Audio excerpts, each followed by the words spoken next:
Want to know how to check your search history or your chat history in Dola AI on your phone? Well, no worries. In this video, I'm going to show you an easy step-by-step guide on how you can do it. It's super simple and under a minute, so let's get straight to it. Now, first things first, you can just simply open up your Dola AI application on your phone.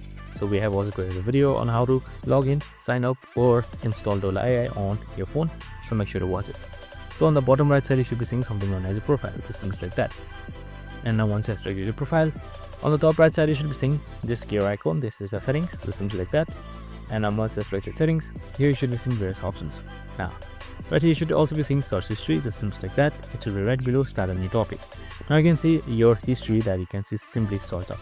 So this is a new chat and the amount of chats that you have done should be here. You can just simply sort it accordingly, and that's it.